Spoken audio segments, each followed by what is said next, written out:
ঢুকে পড়ার কারণ?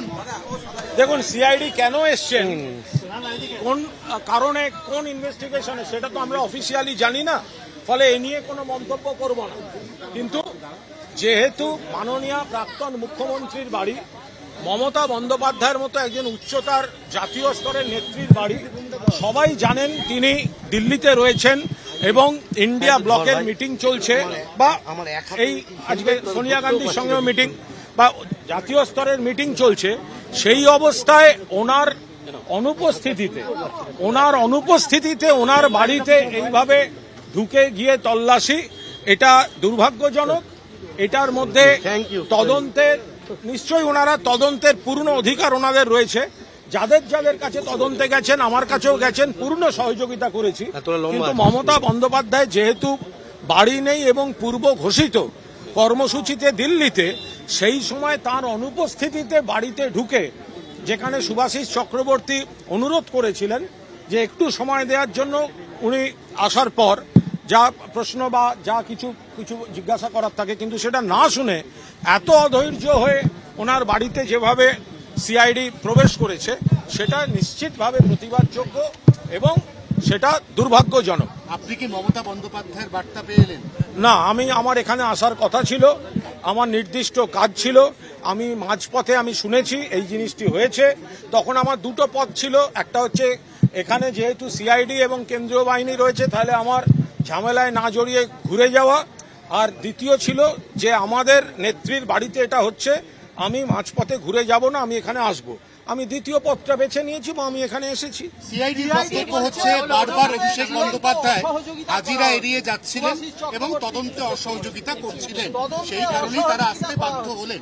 সিআইডি বলছে কে অসহযোগিতা করেছে? অভিষেক বন্দ্যোপাধ্যায়, তিনি বারবার সমন পেয়েও যাচ্ছিলেন না।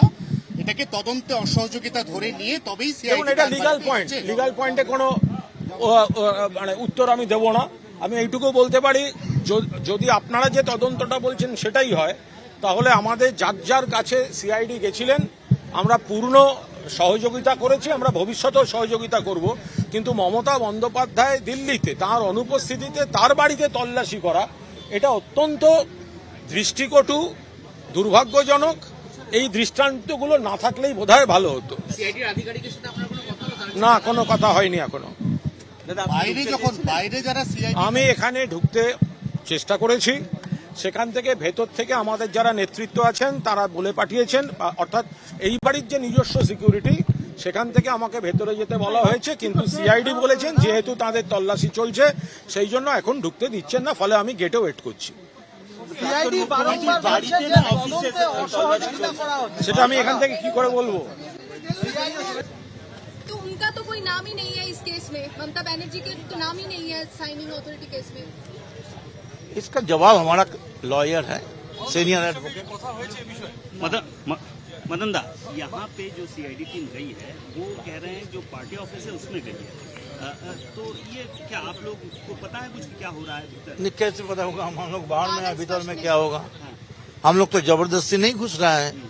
अभी सीआईडी का इन्वेस्टिगेशन चल रहा है, अभी हम लोग घुसेंगे तो वो कह सकते हैं कि हम लोग टेम्पर किया, हम लोग इन्वेस्टिगेशन में ऑब्स्ट्रक्शन किया, नॉन कोऑपरेशन किया। हम लोग नॉन कोऑपरेशन नहीं कर रहे हैं, लेकिन रोड पर तो बैठ सकते हैं ना। ये तो 15 सालों में पहली बार ऐसा है कि एक पूर्व मुख्यमंत्री के घर पे सीआईडी टीम अंदर घुसी है, मतलब ये तो अनप्रेसिडेंटेड में नहीं है जब वो कलकत्ता में नहीं।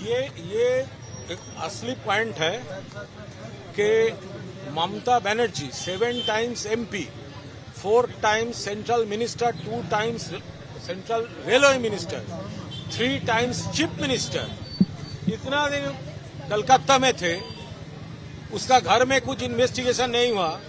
सब लोग जानते हैं। अभी वो इंडिया ब्लॉक का मीटिंग में दिल्ली टूर में है, एक इंडिया ब्लॉक का मीटिंग, दूसरी तरफ और 2-3 इंपॉर्टेंट मीटिंग। इस टाइम में उनकी घर में ये महल पैदा करने का जरूरत था इन्वेस्टिगेशन के लिए। अगर इन्वेस्टिगेशन है तो जब वो कलकत्ता में थी तब क्यों नहीं हुआ? आपको लगता है कि डिस्टर्ब करने की कोशिश है? लेडी चीफ मिनिस्टर थे वो, एक नेशनल इंटरनेशनल उनका पहचान है। ये स्टेटस का एक लीडर जब वो कलकत्ता में नहीं है, घर में नहीं है, रोज वो यहाँ पर था, होते थे यहाँ पर रोज। जब वो 2-3 दिन के लिए नहीं है, उस मौका में ये क्या ये हो सकता है? क्या आपको लगता है कि जानबूझकर से ज्यादा ये एक पॉलिटिकल महल यहाँ पर प्रायोरिटी हो रहा है। ममता दीदी जब नहीं है, अनाउंस प्रोग्राम है दिल्ली में, उस टाइम चुन लिया घर में रेड करने के लिए, ये हो सकता है? ঢুকে পড়ার কারণ দেখুন সিআইডি কেন এসছেন, কোন কারণে, কোন ইনভেস্টিগেশনে, সেটা তো আমরা অফিসিয়ালি জানি না, ফলে এ নিয়ে কোনো মন্তব্য করব না। কিন্তু যেহেতু মাননীয় প্রাক্তন মুখ্যমন্ত্রীর বাড়ি, মমতা বন্দ্যোপাধ্যায়ের মতো একজন উচ্চতার জাতীয় স্তরের নেত্রীর বাড়ি, সবাই জানেন তিনি দিল্লিতে রয়েছেন এবং ইন্ডিয়া ব্লকের মিটিং চলছে, বা এই আজকে সোনিয়া গান্ধীর সঙ্গেও মিটিং বা জাতীয় স্তরের মিটিং চলছে। সেই অবস্থায় ওনার অনুপস্থিতিতে ওনার বাড়িতে এইভাবে ঢুকে গিয়ে তল্লাশি, এটা দুর্ভাগ্যজনক। এটার মধ্যে তদন্তের নিশ্চয়ই ওনারা তদন্তের পূর্ণ অধিকার ওনাদের রয়েছে। যাদের কাছে তদন্তে গেছেন, আমার কাছেও গেছেন, পূর্ণ সহযোগিতা করেছি। কিন্তু মমতা বন্দ্যোপাধ্যায় যেহেতু বাড়ি নেই এবং পূর্ব ঘোষিত কর্মসূচিতে দিল্লিতে, সেই সময় তার অনুপস্থিতিতে বাড়িতে ঢুকে, যেখানে সুভাষিস চক্রবর্তী অনুরোধ করেছিলেন যে একটু সময় দেওয়ার জন্য, উনি আসার পর যা প্রশ্ন বা যা কিছু জিজ্ঞাসা করার থাকে, কিন্তু সেটা না শুনে এত অধৈর্য হয়ে ওনার বাড়িতে যেভাবে সিআইডি প্রবেশ করেছে, সেটা নিশ্চিতভাবে প্রতিবাদযোগ্য এবং সেটা দুর্ভাগ্যজনক। আপনি কি মমতা বন্দ্যোপাধ্যায়ের বার্তা পেলেন?